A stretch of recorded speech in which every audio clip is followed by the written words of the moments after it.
María en los últimos tiempos de la Iglesia. 1. María y los últimos tiempos. La salvación del mundo comenzó por medio de María, y por medio de ella debe consumarse.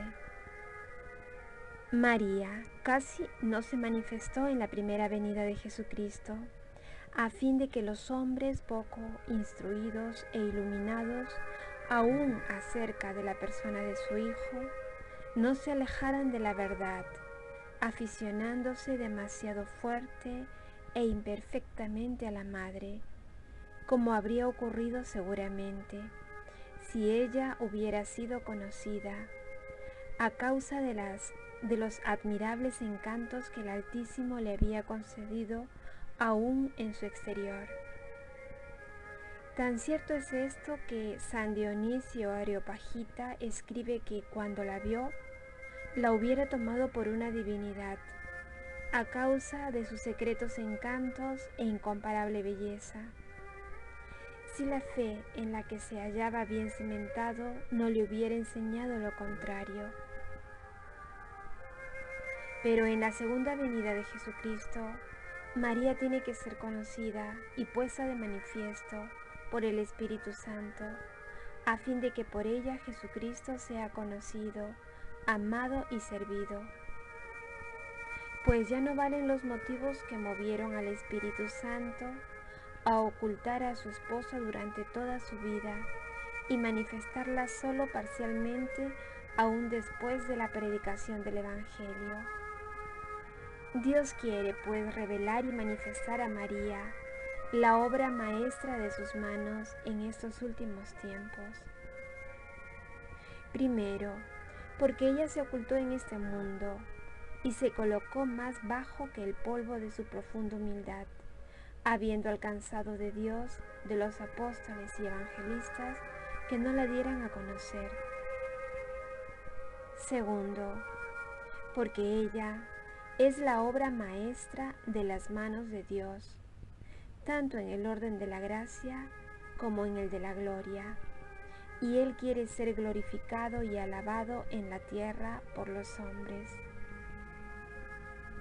Tercero, porque ella es la aurora que precede y anuncia al sol de justicia, Jesucristo, y por lo mismo debe ser conocida y manifestada, si queremos que Jesucristo lo sea. Cuarto, porque ella es el camino por donde vino Jesucristo la primera vez, y lo será también cuando venga la segunda, aunque de modo diferente. Quinto, porque ella es el medio seguro y el camino directo e inmaculado para ir a Jesucristo y hallarlo perfectamente. Por ella deben pues hallar a Jesucristo las personas santas, que deben resplandecer en santidad. Quien halla a María, halla la vida. Confrontar Proverbios capítulo 8, versículo 35. Es decir, a Jesucristo, que es el camino, la verdad y la vida. Confrontar Juan capítulo 14, versículo 6. Ahora bien, no se puede hallar a María si no se la busca, ni buscarla si no se la conoce, pues no se busca ni desea lo que no se conoce. Es por tanto necesario que María sea mejor conocida que nunca, para mayor conocimiento y gloria de la Santísima Trinidad. Sexto, porque María debe resplandecer más que nunca en los últimos tiempos en misericordia, poder y gracia. En misericordia, para recoger y acoger amorosamente a los pecadores y a los extraviados, que se convertirán y volverán a la Iglesia Católica. En poder, contra los enemigos de Dios, los idólatras, cismáticos, mahometanos, judíos e impíos, endurecidos, que se rebelarán terriblemente para seducir y hacer caer con promesas y amenazas a cuantos se les opongan. En gracia, finalmente, para animar y sostener a los valientes soldados y fieles servidores de Jesucristo, que combatirán con los intereses del Señor. Séptimo, por último, porque María debe ser terrible al diablo y a sus secuaces como un ejército en orden de batalla. Confrontar Cantar de los Cantares, capítulo 6, versículo 3. Sobre todo en estos últimos tiempos, porque el diablo, sabiendo que le queda poco tiempo, Apocalipsis capítulo 12, versículo 12, y menos que nunca para perder a las gentes, redoblará cada día sus esfuerzos y ataques. De hecho, suscitará en breve crueles persecuciones y tenderá terribles emboscadas a los fieles servidores y verdaderos hijos de María, a quienes le cuesta vencer mucho más que a los demás. 2. María y la lucha final. A estas últimas y crueles persecuciones de Satanás, que aumentarán de día en día hasta que llegue el Anticristo, debe referirse sobre todo a aquella primera y célebre predicación y maldición lanzada por Dios contra la serpiente en el paraíso terrestre. Nos parece oportuno explicarla aquí, para la gloria de la Santísima Virgen y salvación de sus hijos y confusión de los demonios. Haré que haya enemistad entre ti y la mujer, entre tu descendencia y la suya. Esta te pisará la cabeza, mientras tú te abalanzarás sobre su talón. Génesis capítulo 3, versículo 15. Dios ha hecho y preparado una sola e irreconciliable enemistad que durará y se intensificará hasta el fin. Y es entre María, su digna madre, y el diablo, entre los hijos y servidores de la Santísima Virgen, y los hijos y secuaces de Lucifer. De suerte que el enemigo más terrible que Dios ha suscitado contra Satanás es María, su Santísima Madre. Ya desde el paraíso terrenal, aunque María solo estaba entonces en la mente divina, le inspiró tanto odio contra ese maldito enemigo de Dios. Le dio tanta sagacidad para descubrir la malicia de esa antigua serpiente y tanta fuerza para vencer, abatir y aplastar a ese orgulloso impío, que el diablo le teme no solo más que a todos los ángeles y hombres, sino en cierto modo más que al mismo Dios. No ya porque la ira, odio y poder divinos no sean infinitamente mayores que los de la Santísima Virgen, cuyas perfecciones son limitadas, sino, primero, porque Satanás es tan orgulloso, sufre infinitamente más al verse vencido y castigado por una sencilla y humilde esclava de Dios, y la humildad de la Virgen lo humilla más que el poder divino. Segundo, porque Dios ha concedido a María un poder tan grande contra los demonios que, como a pesar suyo, se han visto muchas veces obligados a confesarlo por boca de los posesos. Tienen más miedo a un solo suspiro de María en favor de una persona que a las oraciones de todos los santos, y a una sola amenaza suya contra ellos, más que a todos los demás tormentos. Lo que Lucifer perdió por orgullo, lo ganó María con la humildad. Lo que Eva condenó y perdió por desobediencia, lo salvó María con la obediencia. Eva, al obedecer a la serpiente, se hizo causa de perdición para sí y para todos sus hijos. entregándolos a Satanás. María, al permanecer perfectamente fiel a Dios, se convirtió en causa de salvación para sí y para todos sus hijos y servidores, consagrándolos al Señor. Dios no puso solamente una enemistad, sino enemistades, y no solo entre María y Lucifer, sino también entre la descendencia de la Virgen y la del demonio, es decir, puso enemistades, antipatías y odios secretos entre los verdaderos hijos y servidores de la Santísima Virgen y los hijos y esclavos del diablo. No pueden amarse ni entenderse unos a otros. Los hijos de Belial, los esclavos de Satanás, los amigos de este mundo de pecado, todo viene a ser lo mismo.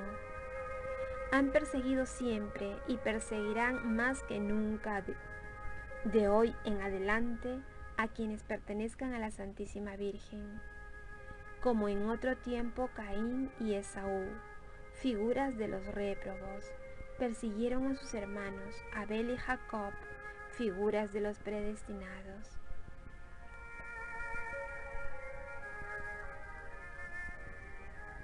Pero la humilde María triunfará siempre sobre aquel orgulloso y con victoria tan completa que llegará a aplastarle la cabeza, donde reside su orgullo. María descubrirá siempre su malicia de serpiente, manifestará sus tramas infernales, desvanecerá sus planes diabólicos y defenderá hasta el fin a sus servidores de aquellas garras mortíferas. El poder de María sobre todos los demonios resplandecerá, sin embargo, de modo particular en los últimos tiempos, cuando Satanás pondrá acechanzas a su calcañar, o sea, a sus humildes servidores y pobres a juicio del mundo, humillados delante de todos, rebajados y oprimidos como el calcañar respecto de los demás miembros del cuerpo.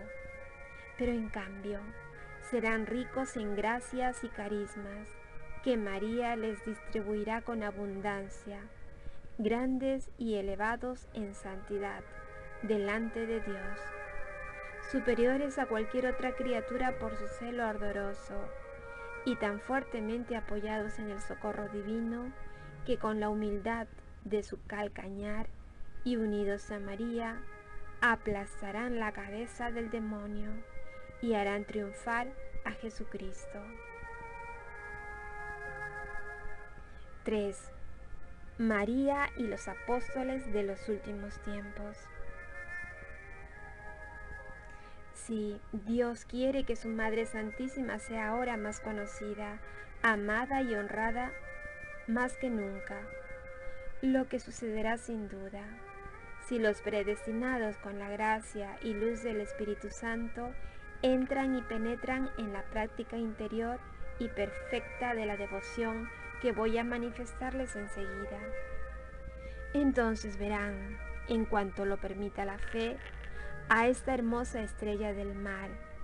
Guiados por ella, llegarán a puerto seguro, a pesar de las tempestades y de los piratas.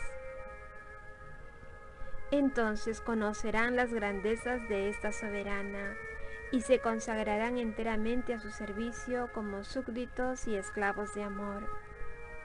Entonces saborearán sus dulzuras y bondades maternales y la amarán tiernamente como sus hijos predilectos. Entonces experimentarán las misericordias en que ella rebosa y la necesidad en que están de su socorro. Recurrirán en todo a ella como a su querida abogada y medianera ante Jesucristo. Entonces sabrán que María es el medio más seguro, fácil y corto, y perfecto para llegar hasta Jesucristo, y se consagrarán a ella en cuerpo y alma, y sin reserva alguno, para pertenecer del mismo modo a Jesucristo. Pero, ¿qué serán de estos servidores esclavos a hijos de María? Serán fuego encendido, ministros del Señor, que prenderán por todas partes el fuego del amor divino. Serán flechas agudas en la mano poderosa de María, para atravesar a sus enemigos como saetas en mano de un valiente. Salmo 127, versículo 4. Serán hijos de Leví, bien purificados por el fango de grandes tribulaciones y muy unidos a Dios. Llevarán en el corazón el fuego del amor, el incienso de la oración, en el espíritu y en el cuerpo la mirra de la mortificación. Serán en todas partes el buen olor de Jesucristo. Confrontar 2 de Corintios capítulo 2 versículos del 15 al 16. Para los pobres y sencillos, pero para los grandes, los ricos y mundanos, orgullosos, serán olor de muerte. Serán nubes tronantes y volantes en el espacio al menor soplo del Espíritu Santo, sin apegarse a nada, ni asustarse, ni inquietarse por nada. Derramarán la lluvia de la palabra de Dios y de la vida eterna. Tronarán contra el pecado. Lanzarán rayos contra el mundo del pecado. Descargarán golpes contra el demonio y sus secuaces, y con la espada de dos filos de la palabra de Dios traspasarán a todos aquellos a quienes sean enviados de parte del Altísimo. Serán los apóstoles auténticos de los últimos tiempos, a quienes el Señor de los ejércitos dará la palabra y la fuerza necesarias para realizar maravillas y ganar gloriosos despojos sobre sus enemigos. Dormirán sin oro ni plata, lo que más cuenta, sin preocupaciones en medio de los demás sacerdotes, eclesiásticos y clérigos. Salmo 68, versículo 14. Tendrán, sin embargo, las alas plateadas de la paloma, para volar con la pura intención de la gloria de Dios y de la salvación de los hombres, a donde los llame el Espíritu Santo. Y no dejarán en pos de sí en los lugares en donde prediquen, sino el oro de la caridad, que es el cumplimiento de toda ley. Confrontar Romanos capítulo 13, versículo 10. Por último, sabemos que serán verdaderos discípulos de Jesucristo, caminando sobre las huellas de su pobreza, humildad, desprecio de lo mundano y caridad evangélica. Enseñarán la senda estrecha de Dios en la pura verdad, conforme al Evangelio y no a los códigos mundanos, sin inquietarse por nada, ni hacer acepción de personas, sin dar oídos, ni escuchar, ni temer a ningún mortal, por poderoso que sea. Llevarán en la boca la espada de dos filos de la palabra de Dios. Sobre sus hombros el estandarte ensangrentado de la cruz. En la mano derecha el crucifijo, el rosario en la izquierda.